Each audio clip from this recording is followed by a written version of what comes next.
வணக்கம் மக்களே, யூஆர் வாட்சிங் இன் நாட் சினிமா வித் மே திவ்யா. இந்த வீடியோல ரீசெண்டா பார்த்தீங்கன்னா விமல், கருணாஸ் இவங்களோட நடிப்புல உருவாயிருக்கக்கூடிய போகும் இடம் வெகு தூரம் இல்லை இந்த படத்தோட பிரஸ் மீட் ஈவென்ட் நடந்துருந்துச்சு. இந்த ஈவெண்ட்ல ஆக்டர் கருணாஸ் இந்த படத்தை பத்தியும் மூவி டீம் பத்தியும் என்ன மாதிரி விஷயங்கள்லாம் ஷேர் பண்ணாரு அப்படின்றத இந்த வீடியோல பார்க்கலாம். மாநாட்டை போல பார்க்கும் மனிதர்களோடு பழகும் குணம் கொண்டவர். வழிபோக்கனாக கிடைத்த வாய்ப்பு, வாரி வழங்கிய நடிப்பு. கருணாஸ் அவர்களை பேச அழைக்கிறோம்.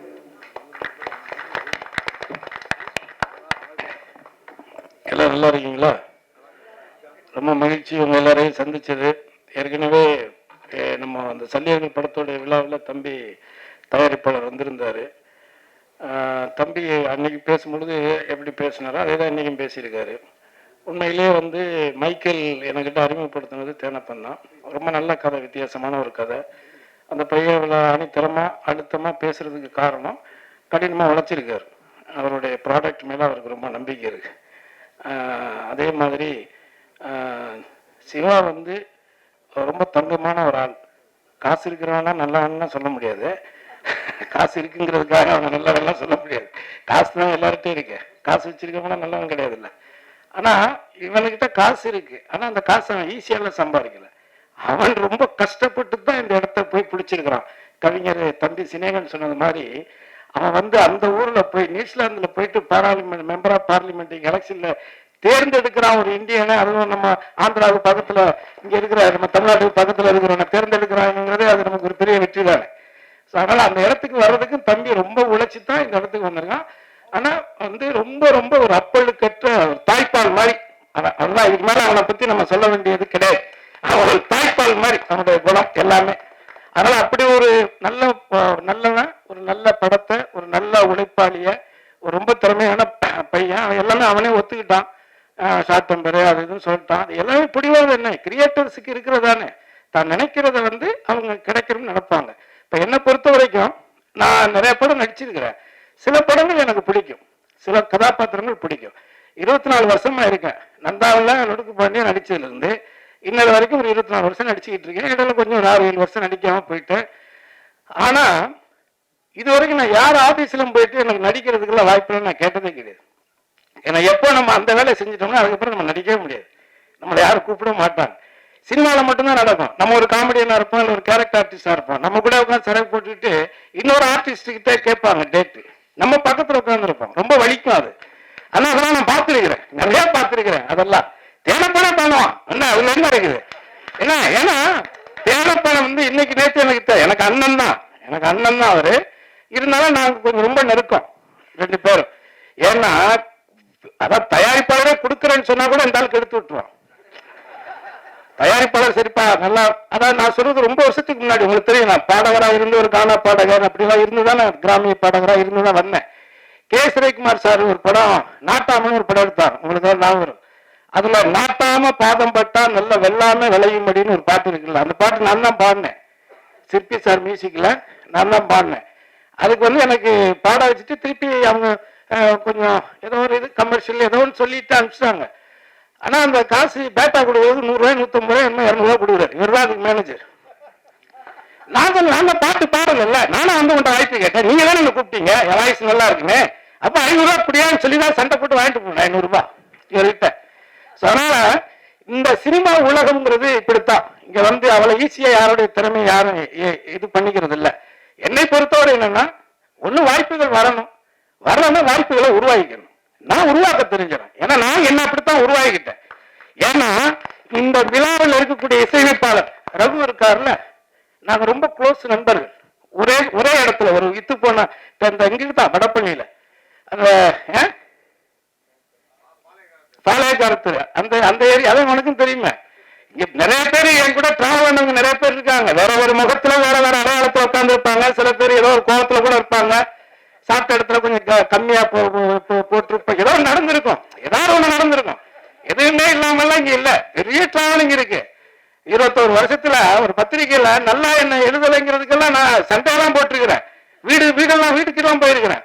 ஏன்னா அவ்வளவு உழைச்சிருக்க அந்த படத்துல சும்மா இவரும் மற்றும் பலரும் இருக்கிறாருன்னு என் பேர எழுதுறிய. சோ அந்த மாதிரி.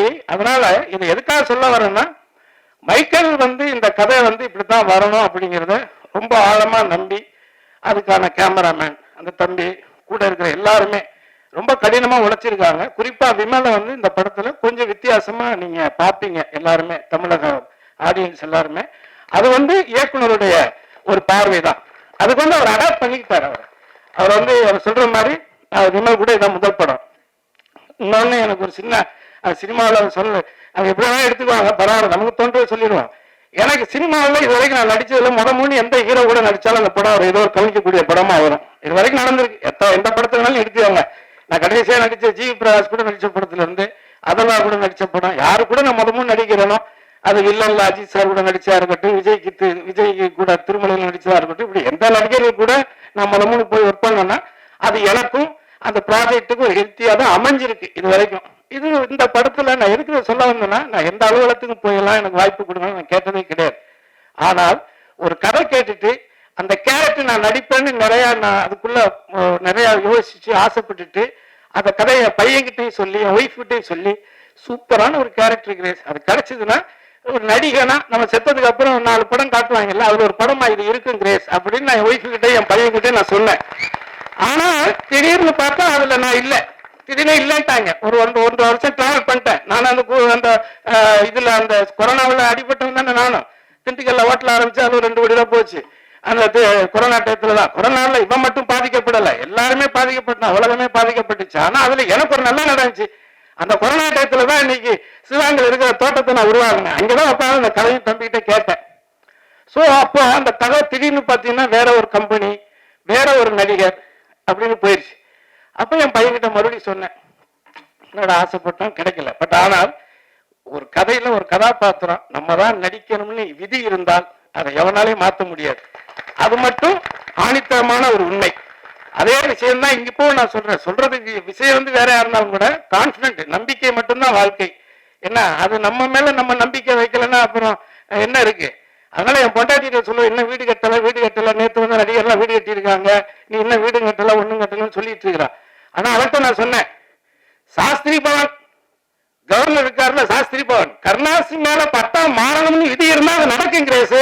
அதனால நீ ஒண்ணு ரொம்ப எனக்கு கவலைப்படாத, அது நடக்கும்னா நடக்கும் அப்படின்னு. அதனால முதல்ல இந்த விழாவுக்கு வந்திருக்கக்கூடிய தம்பி சினேகன், தம்பி ரோபோ சங்கரை பார்த்தோன்னா கை கொடுத்தேன்.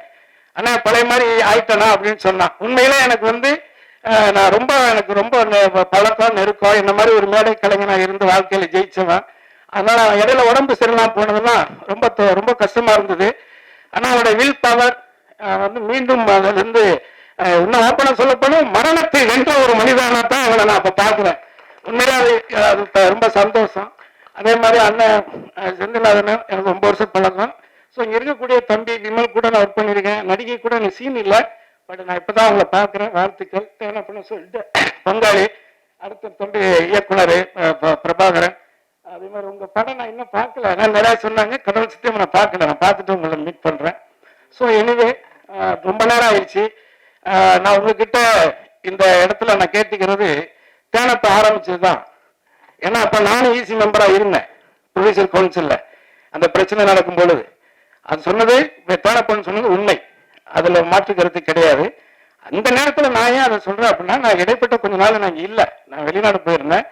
ஆனா வந்து நான் இன்னைக்கு நடிகர் கருணாசை தெரியும், லொடுக்கு பாண்டிய தெரியும், கானா பாடகரை தெரியும், கிராமிய பாடகரை தெரியும், ரகுநந்தன் தங்கியிருந்த அதே இடத்துல நானும் தங்கியிருந்தேன். கிட்டத்தட்ட நான் அப்பவே வந்து ஒரு 250 கேசட்டுக்கு மேல போட்டிருக்கிறேன். ஒரு கேசட்டுக்கு 10 பாட்டுனா கூட 250 பாட்டு கம்போஸ் பண்ணியிருக்கிறேன். அதையும் தாண்டி மியூசிக் பண்ண ஒரு 4-5 படம்.